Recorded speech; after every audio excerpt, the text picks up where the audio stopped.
Breakaway and out away is Homer Bailey. Ground ball to third. Frazier gloves. Throw to first, and Homer Bailey, for the second time in his major league career, has tossed the nose. Oh, are you kidding me? Holy moly, the second player in major league history to hit 7 home runs in the first 10 games. In the air, and the Reds win it. What a dream beginning to a career of Jay Bruce.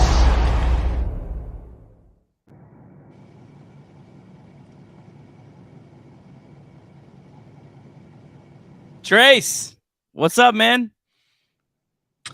Well, Nick, here we are again.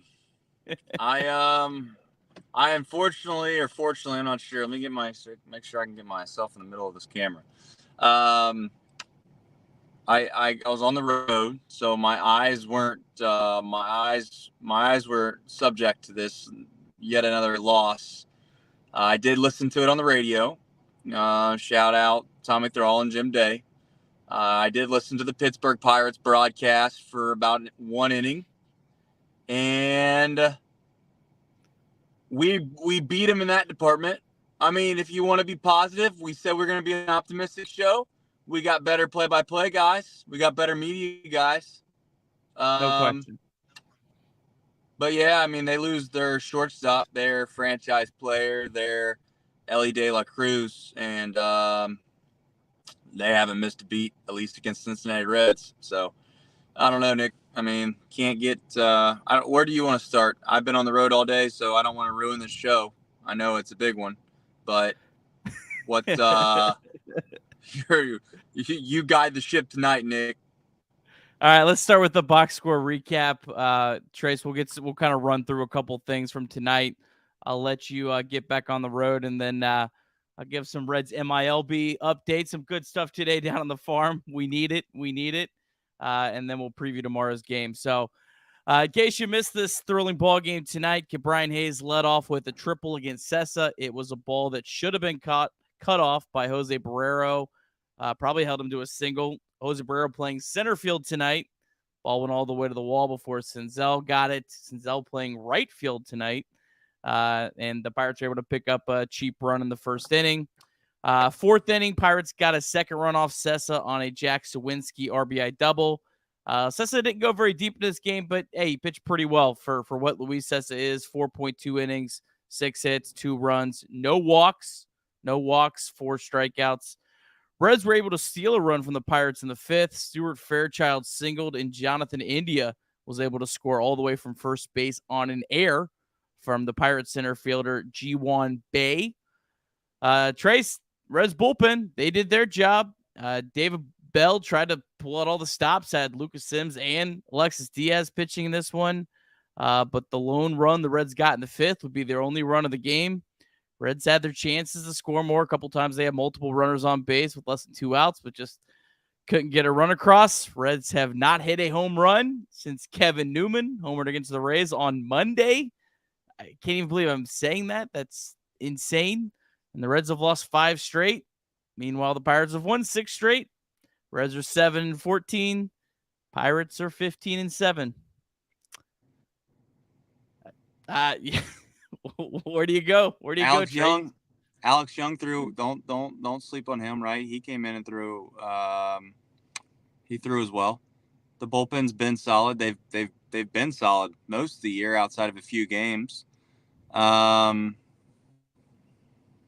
I don't know. I don't know where to go, because I actually was listening to the game. Like I said, I picked it up in like the 4th inning, maybe. What Barrero's playing center field? Yeah, with Newman at shortstop against. What's the logic? What's the logic? I mean, I guess to get a better lineup against a left-handed pitcher. A better lineup with Barrero and Newman in the game? Man.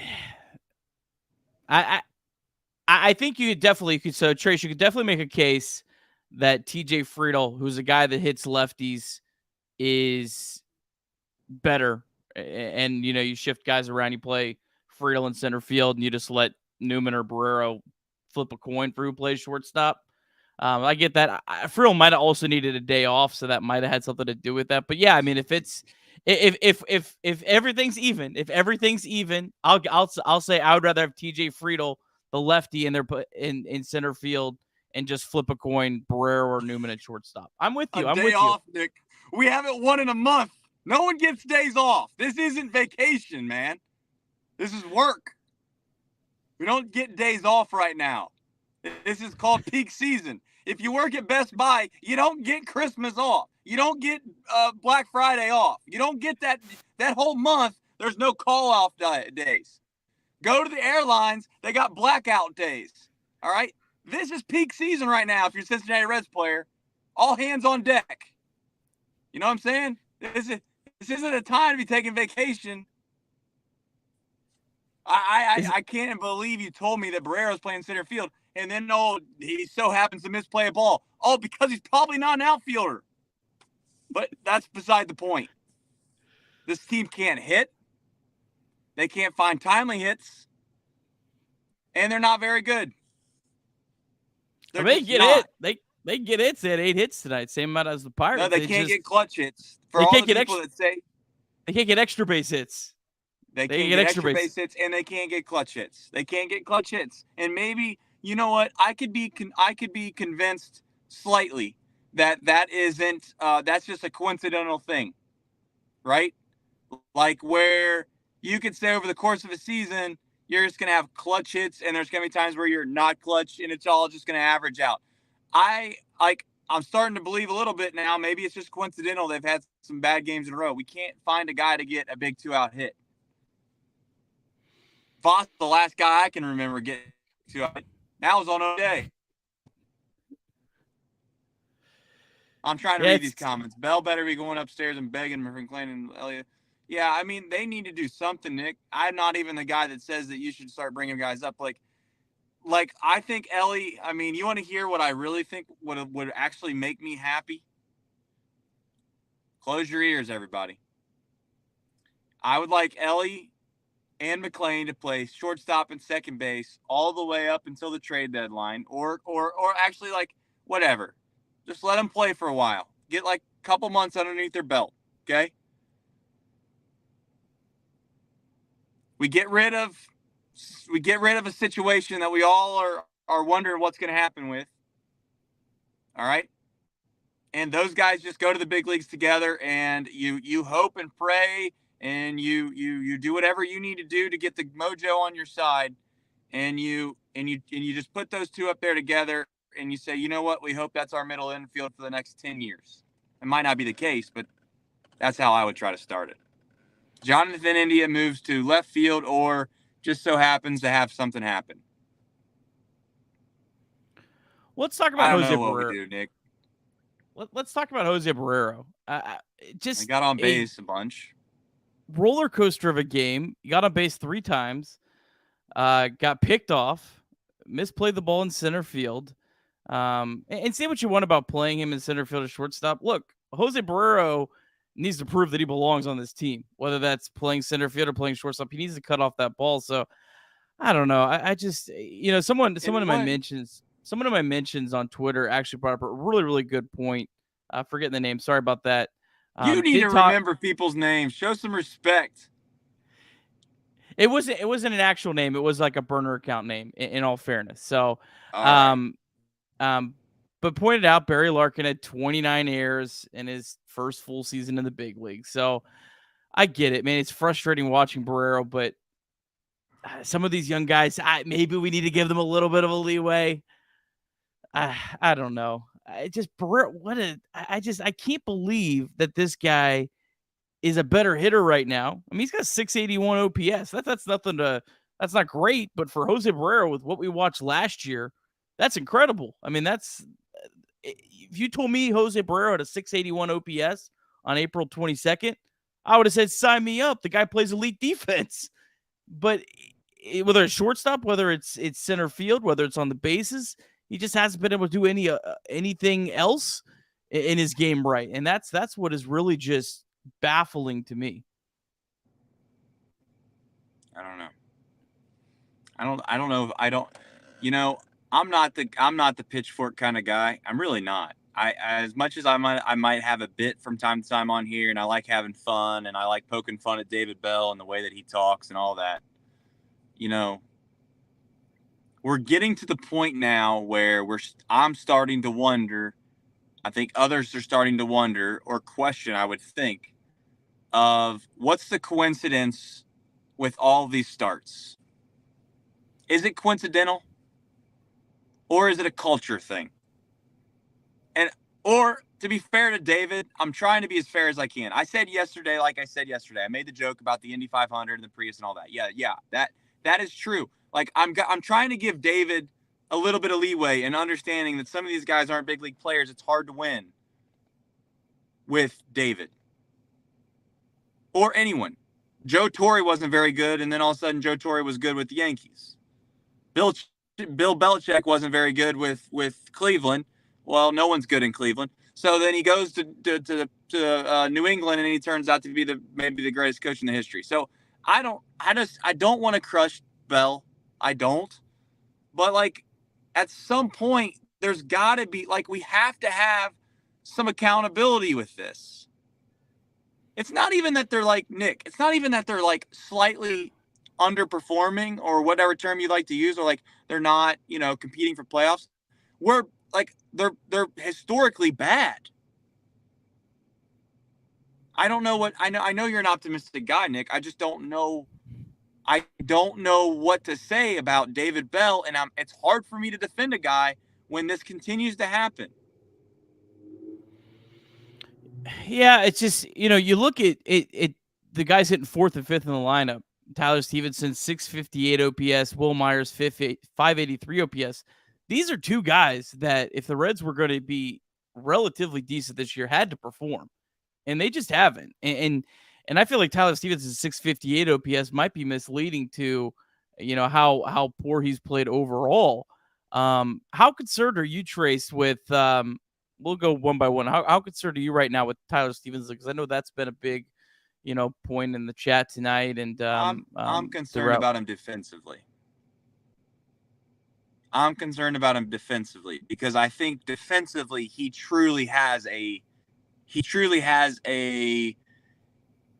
I don't know what the right term is, a deficiency that I don't know if it's going to get better, and it's not like it's this just slump. I don't know if he's going to be able to cut it for me defensively behind the plate. I think his bat's going to come around. He's in his head. Something's going on. I don't know if it's personal. I said it a couple days ago, and it's been lingering for a while. Just the way that his mannerisms on the field, the way that he looks. Maybe it's just because he's struggling at his job. And I'm not forecasting, like I said, I'm not trying to say that it's something personal, but these people are human beings. We don't know what's going on in Stevenson's life right now. I think that he's a big league hitter. We need to relax on that front. He's been terrible so far. I agree. I'm not saying that it's okay the way he's playing. I'm not gonna go out on a limb though, or go out on a take and sit here and say that I'm really concerned about him at the plate. He'll figure that out. I don't know if he's a catcher.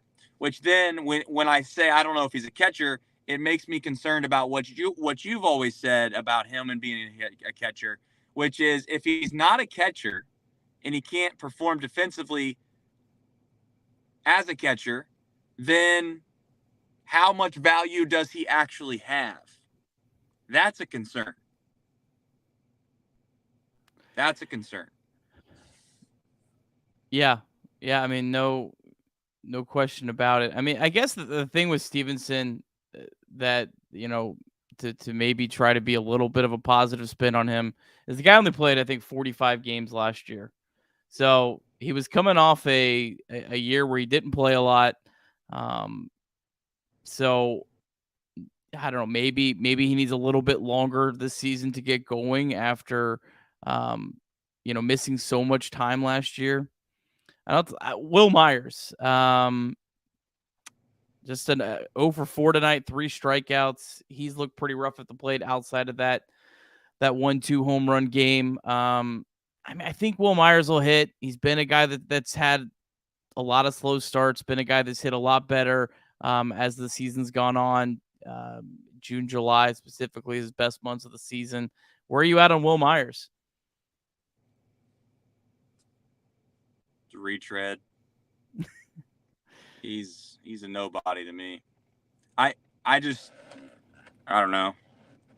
I hope it works out for Kral's sake because he's going to get crushed for that. For as much good as Nick Krall can do at times, he's going to get crushed for Will Benson, which we didn't give up. I mean, there wasn't a whole lot of loss with Will Benson.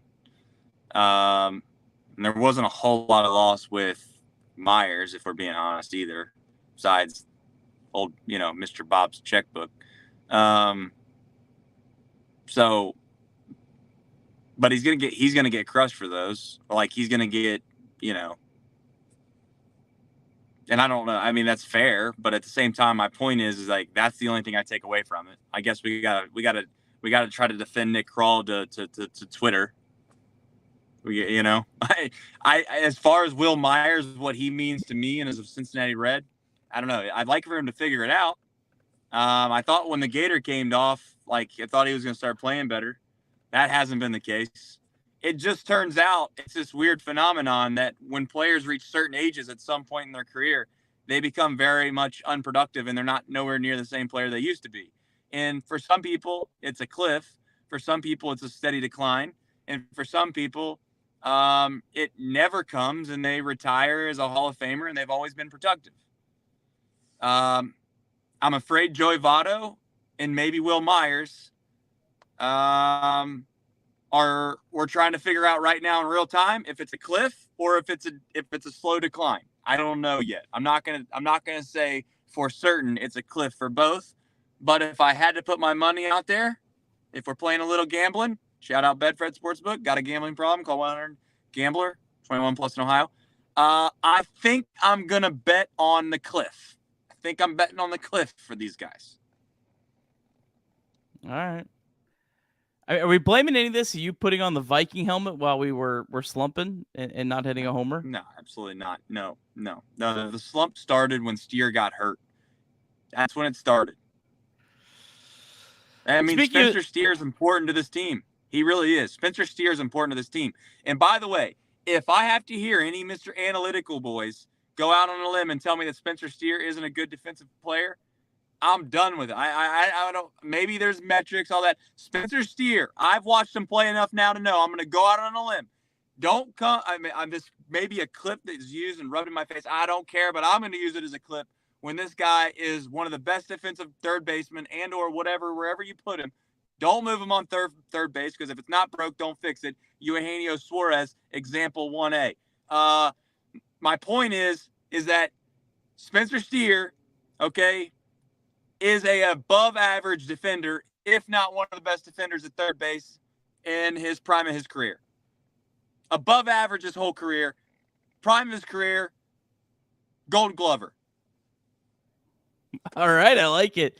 I was going to bring up, I thought Spencer Steer made a really nice play tonight, and he's looked really good. Is analytical boy here. We don't have enough data. I wasn't saying that to you. I wasn't saying that to you. I take those shots personal. I'll work through it. But no, we don't have enough data on Steer. You cannot make anyone who looks up outs above average or defensive run saved and says, well, on April 22nd, this guy has minus. It means nothing. You need bigger samples for that stuff to mean anything. So we don't even have any data on Steer. But the eye test is very, very good. I agree with you. He's looked really good for the concerns that we had in spring training with those 4 throwing errors. He's looked every bit the part of a legit big league third baseman. He has been, outside of maybe some of the pitchers, outside of Ashcraft and Lodolo, he's been maybe the brightest spot on this team. And that's really, I know it's hard when we're losing and we're every night and we're not scoring any runs and it's painful to watch. But at the end of the day, what Spencer Steer, what Jonathan India, what Tyler Stevenson, what Graham Ashcraft, Nick Lodolo, Hunter Green, Alexis Diaz, what those guys do, that is what matters this year. Much more than if the Reds won 2-1 tonight or if they won 3-2. And again, I get it sucks. It's not fun, but I'm in on series. Trace, you got any other final thoughts? Anything else you want to chat about here tonight? Not getting any questions, just a lot of venting, and that's what we're here for. Hey, we're here to take your vents. Yeah, Maybe at some point we'll throw in some calls or something too. no doubt. I look forward to, we can get some calls at some point. I do have two of Hamilton's finest, the police officers, just randomly parked in this parking lot that I'm right next to. They're probably just randomly there. They're probably trying to figure out what I'm doing. I know exactly what they're doing, which is perfectly fine. But as far as the Cincinnati Reds go, I worry more about maybe stupid stuff at this point, Nick, that might just get completely washed away and it's not a big deal at all. And I worry about, and this is a big statement, what I'm about to make, is our culture a problem? Are we the Cleveland Browns? That matters. It does matter. Like at some point, this losing stuff, it becomes a thing. And maybe the White Knight comes riding on in. And Ellie De La Cruz and Matt McLean, India gets traded at the deadline for some big, big names that are going to help us next year. Maybe, just maybe, it won't matter. But it feels like we're starting to trickle down this path. That's not something that I want to think about a whole lot. Just saying. That's my main concern, Nick. All right, before I get you out of here, not sure if you saw this. Our boy Sir Boy was on TV tonight. Got a shout out from Safe. This was the biggest positive of the night. Did he call him Sir Boy? He called him Sir Boy. John Sadek knows who's Sir Boy. He said Sir Boy Wonder, the whole thing. It was beautiful. What did he reference him as? What did he say? He said, "There's Sir Boy. There's Sir Boy Wonder." He's like, they were just doing the crowd shots. Unfortunately, on the TV, he knew. Yeah. He knew. John Sadek knew who Sir Boy was. Yeah, but unfortunately, Trace, MLB TV, when I went back, the TV feed came back earlier than the MLB TV feed, and so it didn't actually catch Sir Boy on it. It like came back late. Well, I'm gonna say this about John. I had YouTube TV for a while, so I didn't get a chance to listen to John that much. I think it's very admirable, and I'm sure there's more exquisite words than that one to use, of the way that he interacts with just traditional fans, and I think he's very genuine in that nature. I don't think it's an act. I don't think it's like, oh, let me go out of my way to try to make myself look better because, from a perception perspective, people like Trace will say that he's a great guy because he reaches out to people. No, I think he genuinely just is a good person. And that's neat. That's cool. I like that about John a lot. So good for him. And good for Sir Boy Wonder to get a mention on the broadcast. Oh, Mappo's in here too. Mappo was Sir Boy was with his mom, and Sadak said there's Mappo with Sir Boy and got the two confused. But gotcha. Yeah, big time. Right. Big time. And these folks are in our chat. I'm glad that our one thing I'm gonna leave to the chat and leave to our podcast listeners. I'm gonna leave you on this, Nick, before I get arrested. Is we need a name for Chatterbox, like our fans, our fan base. Everyone's you got Swifties, you got Stoolies. I don't know. We need something for Chatterbox. All right. We got to come up with something. But other than that, I'm going to go home. like I said, tonight at least I get to rest my head on my own pillow, which is a positive. These are still fun. We're still going to do these. I know it's not fun coming in here after a loss, after loss, after loss, after loss. But you know what? We do. I say this last. I do appreciate everybody watching and listening to our stuff, and thank you for everybody that's came in here. It's fun. It's a beautiful All time. right. All right. Early results, Boxies and the Fowlers. Well, the Fowlers definitely isn't going to work, especially coming from George Santos, because that guy never tells the truth about anything. Oh, good point from Alex. This is a box lunch conversation, a good box lunch workshop for That sure. is. For sure. That is a good workshop. All right. Well, Yep. all right. Well, Trace, we'll see you tomorrow back in action. Hang tight if you're still with me. I'm going to run through the Reds minor league and then preview tomorrow's game.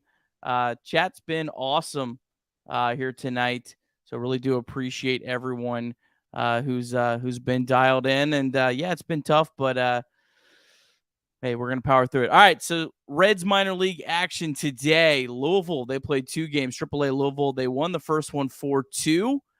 They lost the second one 8-5. They're playing pretty well. Big moment in this game. Ellie De La Cruz made a really great defensive play. He was 0 for 3 with 2 strikeouts. Didn't play in the second game, but my goodness, the defense is spectacular. Matt McClain on the day was 2 for 7. Ben Lively, 6 innings pitched, 6 hits, 2 runs, 3 walks, 4 strikeouts. Pretty nice start for him. That was in game number 1. And then Casey Legumina back down at AAA after his stint with the Reds. Pitched a nice game, inning and a third, scoreless for the Bats today. AA, Chattanooga. They're up 11-0 right now on the Tennessee Smokies. Joe Boyle pitching really well. 5 2/3 innings, 3 hits, no runs. Did walk 4, which is his big struggle, but struck out 12. So Joe Boyle, really nice start. And then Noelvi Marte at last check was 2 for 3 with a double and a walk. So nice night for Noelvi Marte. High A Dayton lost 5-4 to Western Michigan. Edwin Arroyo 0 for 5. Julian Aguilar, a pitcher who is definitely someone to watch. Nice start today. 4 innings pitched, 2 hits, 1 run, struck out 6. And then Daytona, they finally ended their long losing streak with a 6-4 win over Bradenton. Cam Collar and Sal Stewart did not play, but Ariel Almonte, he hit a absolute bomb. He was 2 for 3 with a home run and a walk. Really good day for him. He's the Reds, I believe, number 20 prospect on Pipeline. So nice night for Ariel Almonte for the Tortugas. Let's look at tomorrow's matchup for the Reds. Boy, the Reds need a big start from Hunter Green. First start for Green since signing that $53 million contract extension. Green, if you're looking for some positives, 2.16 career ERA against the Pirates. Last year at PNC Park, listen to this, 13.1 innings pitched, 4 hits, only 1 run, and 19 strikeouts. Of course, Hunter Green last year at PNC Park was part of the combined no-hitter loss, which kind of feels like that would be a par for the course with the way this week has gone for the Reds. So, but hopefully Hunter can have a big start. This is the start they need from him. Had some success. Brian Hayes 0 for 5, 3 strikeouts. Brian Reynolds is 1 for 6. And Jack Sawinski, who's been playing really well for the Pirates, 0 for 7 with 6 strikeouts against Green. And the Reds, Vince Velasquez, the boy, if you are wanting a pitcher to hopefully get you out of a slump, this would be maybe the guy. The worst pitcher on the Pirates. He struggled this year. Did have one really good start against the Cardinals where he threw 6 shutout innings, but other than that, he's got hit pretty hard in just about every other start. Reds scored 3 runs off him in 4.2 innings. That was the 3rd game of the season. He's got a career ERA of 6 in 6 games against the Reds. And then TJ Friedel and Jason Vossler have both homered off of Vince Velasquez. So hopefully a good matchup tomorrow. Just checking here through the chat, see if we got other questions we'll get to here tonight before we wrap this up. Yeah, appreciate everyone. So many comments tonight. Everyone active. Really do appreciate that. Good stuff. Good stuff for there. Dougie pointing out Abbott, Phillips, and Boyle. That is a really awesome. We haven't mentioned Joe Boyle enough when we've mentioned Abbott and Phillips. Boyle's more raw, walks a ton of guys, but my goodness, he's able to get so many swings and misses. He's got some incredible nasty stuff. And then Alex, we need some extra base hits tomorrow. We need him. We need him bad. I tell you what, I'll leave you guys with this tonight. It always feels like in these times when you're in this just bad slump that it just breaks out of nowhere, and you're like, how are these guys? How are they not scoring runs? You just put up a 10 spot. We've kind of seen that with the Reds this season. So hopefully tomorrow's the day. Well, anyways, I'll wrap this up. If you haven't yet, make sure you are subscribed to Chatterbox Sports on YouTube. Like today's show. If you haven't, if you're watching on YouTube, still with us tonight, hit that like button. That's kind of stuff really helps us continue to grow the show and provide you content this year. And then make sure you're subscribed to Chatterbox Sports or Chatterbox Reds, wherever you get podcasts, and leave us a kind review, 5 stars. Really appreciate everyone. We'll get through this. We'll keep doing this every night throughout the rest of the season, through good and bad. There's going to be some good days. There's going to be some good days coming. We're going to have Ellie De La Cruz's debut this year. We're going to have Matt McLean's debut this year. Hopefully, Christian Encarnacion Strand can get healthy. We'll have his debut this year. Those are going to be some fun moments. We'll be here. We'll be covering that. And we appreciate everyone for joining us each night. Have a great night, everyone. Tomorrow's a new day. Go Reds.